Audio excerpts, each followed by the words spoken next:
So we just entered Zion National Park. This is one of the viewpoints on the way to the visitor center. The visitor center is 12 miles from the entry gate. So we'll get some stopping points on the way so you guys can see.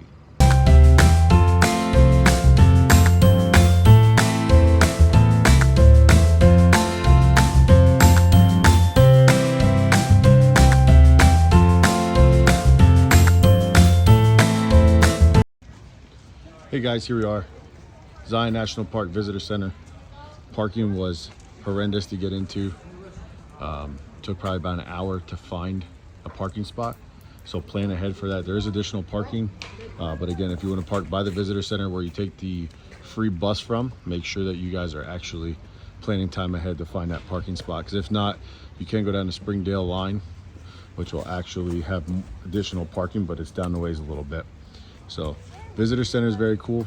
They have a lot of stuff in there. That's where you can do the Junior Ranger books and all that stuff.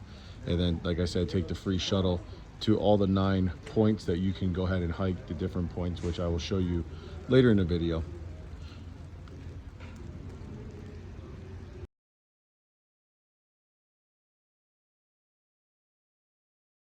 All right, we've made it.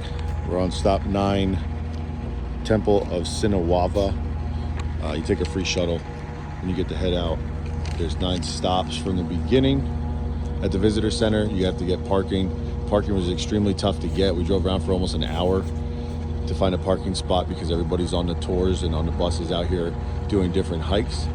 But again, you have 9 stops. Highly recommend getting the Easy Map Guide. Also looking at the weather updates and the closures. So this is stop 9. We're gonna work backwards and we'll film each one that we actually stopped at. So right now we're gonna do the Riverside Walk. It's 1.1 miles to the start of the Narrows. The Narrows are actually closed today due to flooding. So we'll see you in there.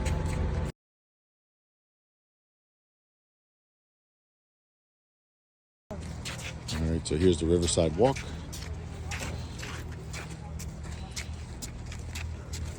Narrows are closed, so you could do a mile walk down.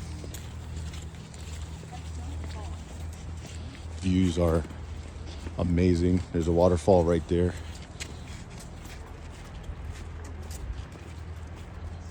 Highly recommend it. So they have a flood chart so you guys could see if the Narrows are under flood. Restrooms here. Not too busy. It's a Sunday. So we'll see when we get further in.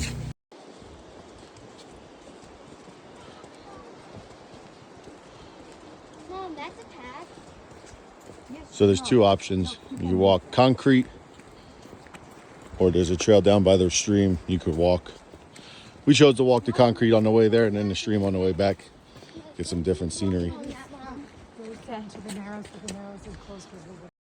Here's the waterfall. Pretty amazing. So right after the waterfall, come down a trail, starts taking you back down by the stream to the back of the mountains. All right, so here we are. We're at the start of the Narrows. We are unable to hike in just due to the flooding right now. But this is where it begins. It's 1 mile in from the bus drop, and then you just take it right along that trail back there. Very awesome scenery. Pretty packed today just because, again, you can't walk the Narrows. But this is some of the views. So look at that. So this is point 9. I'm gonna go ahead and go off. All right, here we are, point 6 at the Kayenta Trail. The buses will come and drop you off here. You need to cross the street. There's a bridge and there's a sign at the bottom. This takes you up to the Emerald Pools. We're gonna go ahead and keep on walking. It is 1 mile to the Emerald Pools, and the views are already amazing. Here's just to give you a little look. Again, 0.6 to the Emerald Pools, and then we'll show you once we get there. About 30 more steps up, this is your view going to the Emerald Pools. It's just breathtaking. If you get a chance, highly recommend getting to Zion National Park. All right, here we are, half-mile in. You can see off in the distance, there's the lodge and food and restaurant. It's halfway through the scenic drive. We're almost at the Emerald Pools. Mackenzie's pumped up. Got a ranger book, found a lot of cool stuff on this trail. All right, we have made it almost. You can see the Emerald Pools. We're gonna be making our way over to them, but this is the view walking down to it. Just beautiful. This is the trail leading down to the Emerald Pools. Pretty cool, pretty steep. See people coming up. There is a sign down here. It's cool though because they have steps in here, so it makes it a little bit easier to access. But the rocks are awesome.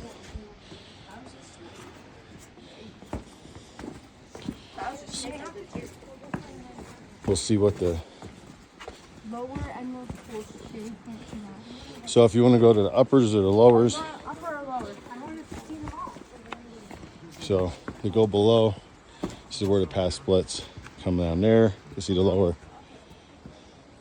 Your sign just talks about the Emerald Pools. So 0.4 miles this way. For the uppers, 0.2 going down. All right, so it's a little busy. But here's the Emerald Pools. I love me a lot. So here's your sign. Middle pool.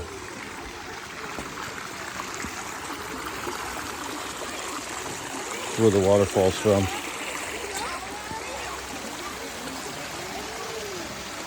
So it's pretty cool. A little busy. So this is where the waterfalls, and when we go to the lower ones, you'll be able to see it all.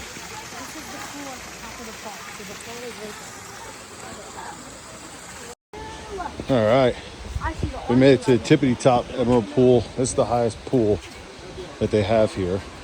A long drive back. It's pretty awesome, pretty steep. Pretty awesome. It's packed up here. It's a hot spot. But you can feel the water once you get close from the actual waterfall coming down. So that's it coming down. It is smaller up here, so there's a no swimming sign. It's a little pet. Yeah, there's a really simple. It looks cool. Oh, yeah, that's easy. Go ahead, Mackenzie. There's a 5. But it's packed. There's a little walk trail. Wear waterproof boots. Hold on to the rock, Seb. Step. This is gonna be fun. Step on each rock. So they built a little path to cross over so you can get closer. So you just was on that adventure of nobody falling in. But here it is, the highest waterfall on the Emerald Pools. It's hard to believe these things exist. So here's another pool. This is the one right below the highest pool. Feeds right in. Goes right over. Which, as you slowly progress down, pools fall into each other in a sense. And your views are just remarkable. Nice little water to walk through. You see the people walking through it.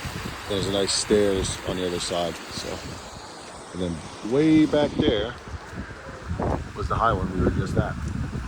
Now we're on the trail back from the Emerald Pools, making our way back down to the lodge. It's like 0.8 miles down, so not a bad hike down. Abigail took a spill in that pool you just saw. Slipped on one of the rocks, so again, make sure you have good footing walking across them to get back down. But again, I don't know where you'll ever find views like this. It doesn't even do justice, but it's just amazing. There's a lot of erosion you can see Yeah, right along. there. Yeah, see it down there. So they have some of the trails down lower blocked off, but to put it in a perspective, those are people all the way down there. So hope you enjoyed it, and keep following along. All right, so here we are, finishing up our hike on the I think we Kayenta Trail. missed a pool because Abby fell in the water. Yep, so we had to bypass one where you go behind the falls or underneath them, because Abby did fall in the upper pool. But the Kayenta Trail, Now we're gonna go eat some food at the lodge. going to the lodge, got to the base. So you'll come back around. Definitely need more than one day. Yeah, it was definitely worth it. Kids had fun.